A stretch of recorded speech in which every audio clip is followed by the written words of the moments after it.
Et salut à tous, on se retrouve aujourd'hui pour une nouvelle analyse de deck sur l'Orcana. Je suis très heureux d'être avec vous, moi c'est Nicoco. A tout de suite.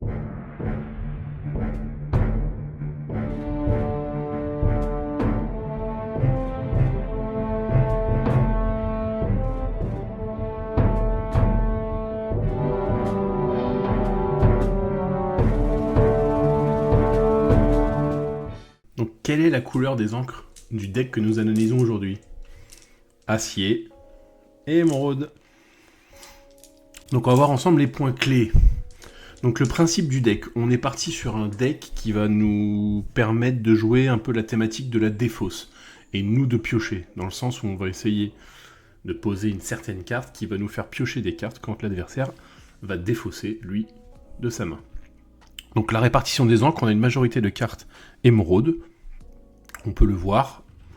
La courbe de mana, donc beaucoup de T2, de T3, une quinzaine de cartes chacun.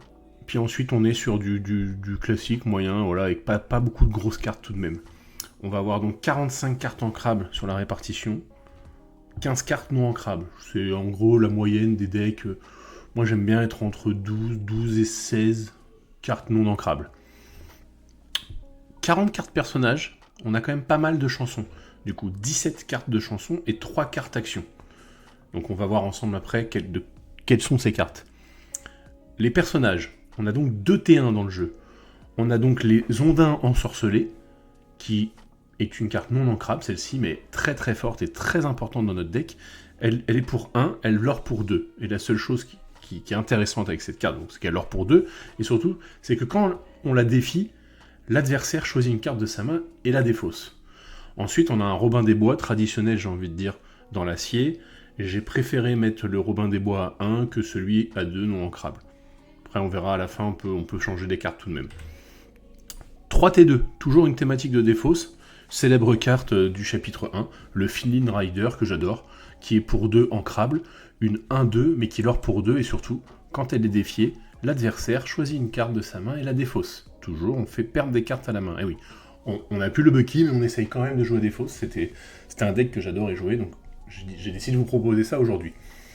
Un autre T2, donc c'est Ursula du chapitre 3, la fameuse qui permet, donc pour 2 ancrables, une 1-3, qui permet que quand vous la jouez, vous regardez la main de votre adversaire et vous lui défaussez une chanson. Toujours pratique. Contre pas mal de decks. Je pense au rubis pour lui défausser, c'est Soyez prête. Je pense à l'acier qui va jouer donc ce rêve bleu, voilà des cartes un peu embêtantes ou des cartes des chansons du départ. Quand vous allez jouer contre un style song, c'est intéressant de lui virer des chansons. Un Monsieur Mouche. Monsieur Mouche pour 2, je rappelle, un excellent tour 2. Une 3-3 qui lore pour 2 et qui perd à la fin de votre tour un point de résistance si jamais vous n'avez pas de capitaine en jeu. Et là, on n'a pas de capitaine en jeu. Alors, il faut qu'elle soit épuisée, je précise, pour qu'il perde ses PV. Ensuite, les T3.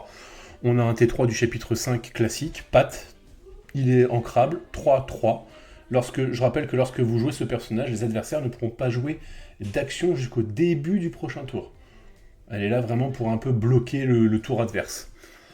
Une des cartes clés de notre deck, qui est une vieille carte du chapitre 2, qui est le Prince Jean, 3 non ancrables, avec hors d'atteinte. Je rappelle, hors d'atteinte, les adversaires ne peuvent pas le choisir avec un sort. Ils peuvent juste l'attaquer. Mais on s'en fiche parce que clairement, on va jamais l'incliner.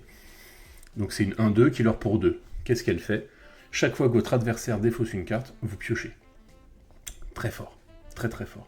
Ensuite, on va avoir donc le Jack. Jack qui est une carte du chapitre 4, un T3 ancrable, une 1-4 qui lore pour 2. Parce qu'on peut remarquer quand même qu'on a des persos qui lore pour 2, beaucoup. Ce qui fait qu'on peut aussi jouer la course. Donc qu'est-ce qu'il fait Jack, lui? Lorsqu'on joue ce personnage, on choisit un personnage adverse, il gagne combattant. Je rappelle, combattant, il est obligé d'aller défier s'il le peut.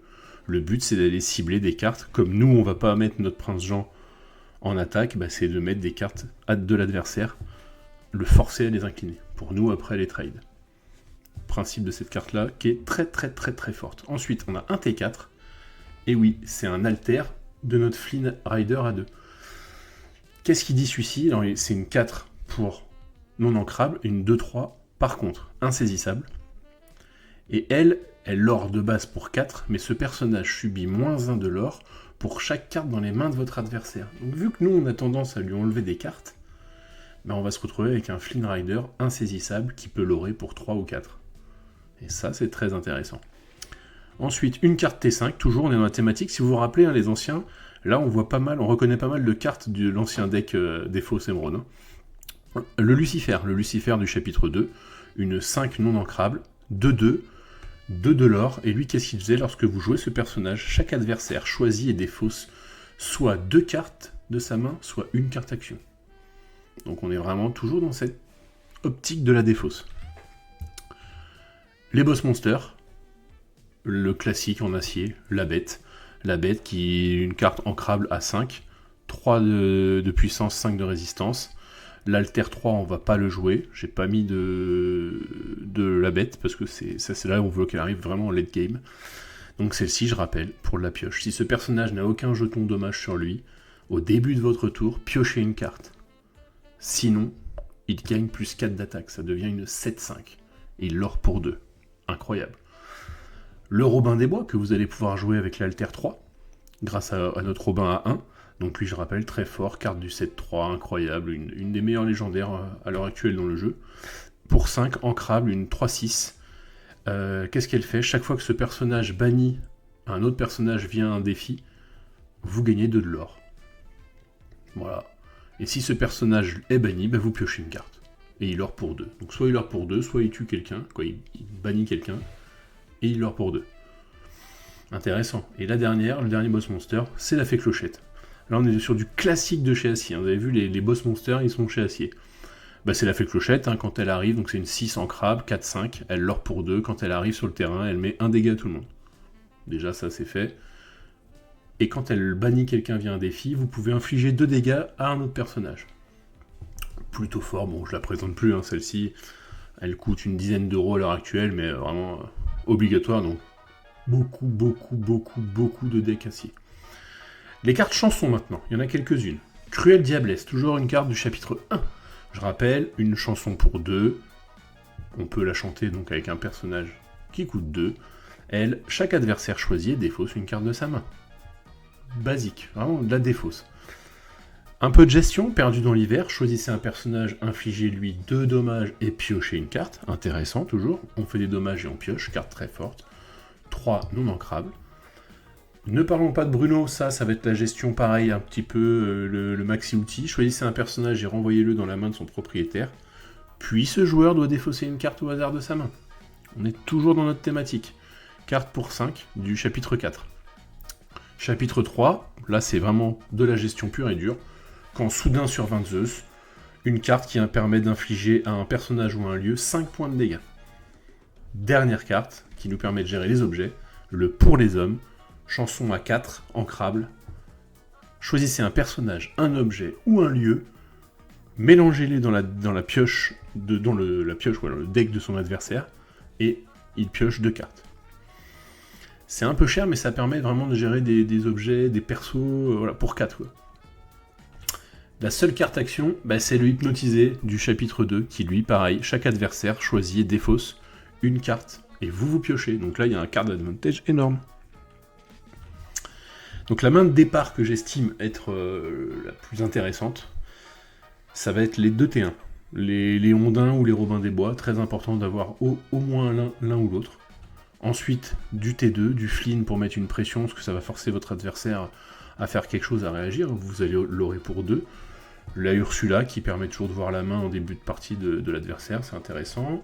2 T3, notre Prince Jean, c'est hyper important de l'avoir quand même, pour pouvoir activer notre mécanique de pioche. Le Jack pour gérer tout de suite, un Diablo, quelque chose qui pourrait être un petit peu embêtant sur l'adversaire. Le Robin des Bois, au cas où vous ayez le Robin à 1. T3, vous pouvez déjà avoir une 3-6, toujours intéressant.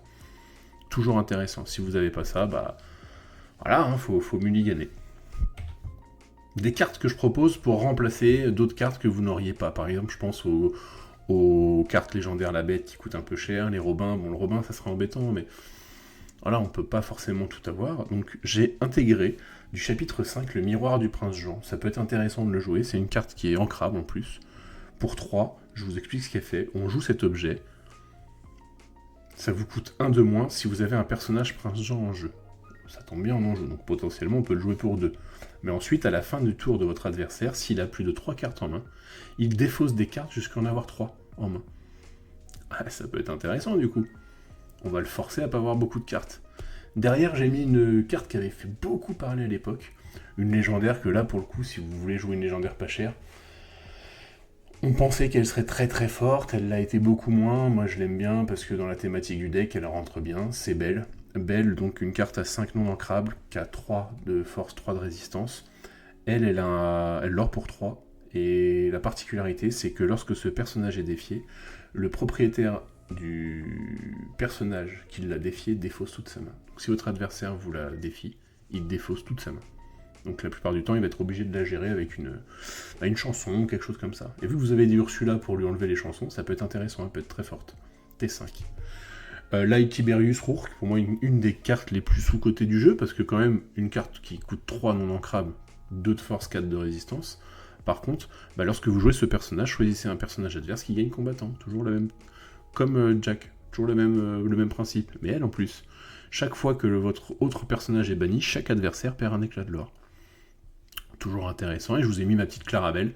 Clarabelle, si vous avez eu la chance de la voir dans le dernier chapitre, je rappelle qu'à la fin de votre tour, vous choisissez donc un adversaire. Quand on joue à deux, forcément c'est la personne en face de vous, et si elle a plus de cartes en main que vous, vous en piochez pour en avoir autant que lui. Toujours très intéressant. Donc on va regarder maintenant la répartition du nombre de cartes. Donc on va mettre 4 Ondins et 4 Robin des Bois, ça nous fait 8 et 1. Ensuite on va mettre 4 Finrider, 4 Ursula et 4 Monsieur Mouche, ça nous fait quand même 12 T2. 4 Jack, j'ai mis que 2 Prince Jean. Alors là, à voir, j'ai hésité, parce que c'était donc du non ancrable, donc c'est toujours pareil. Maintenant, on veut absolument le choper, donc à voir si vous sacrifiez pas. J'avais pensé sacrifier un Monsieur Mouche et un Jack, ou alors un Pat et un Jack. À vous de voir comment vous le sentez, pour être sûr de choper votre Prince Jean. Ça peut être intéressant. Derrière, donc, 4 pattes, 2 Finrider non ancrables, 2 Lucifer, parce que c'est du non ancrable.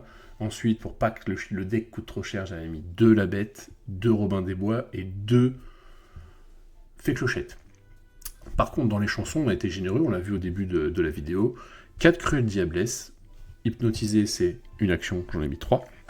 2 Perdus dans l'hiver. J'ai préféré mettre des quand soudain, j'arrive jamais à la dire, quand soudain sur 20 Zeus, plutôt que des Perdus dans l'hiver. J'ai mis une de plus.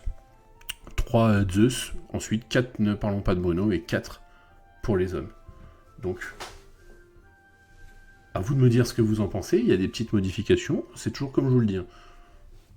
Je prétends pas que c'est le deck le plus fort. Je vous donne une base d'un deck agréable à jouer, pas trop cher, franchement pas trop cher, et qui peut largement vous contenter en partie. J'espère que la vidéo vous aura plu. N'oubliez pas de vous abonner, de laisser vos meilleurs pouces, de faire part de vos commentaires dans la vidéo, c'est très important pour nous. On adore vous échanger avec vous, on vous répond, comme partout. N'oubliez pas, on est sur Twitch maintenant. Je vous mettrai dans le commentaire le lien du Twitch. Une nouvelle chaîne secondaire, qui s'appelle donc les duels des cartes sur table. C'est qu'on va vous mettre toutes nos rediffusions de live sur cette chaîne, ainsi que tous nos duels que vous avez eu l'habitude de voir sur la chaîne principale. Ils vont se retrouver sur cette chaîne-là. La chaîne principale sera orientée vraiment analyse de deck, actualité, et la chaîne des duels, comme son nom l'indique, les duels. Écoutez, j'espère que vous avez passé un agréable moment. Moi, j'ai adoré. C'était Nicoco des cartes sur table. À bientôt. Ciao, ciao.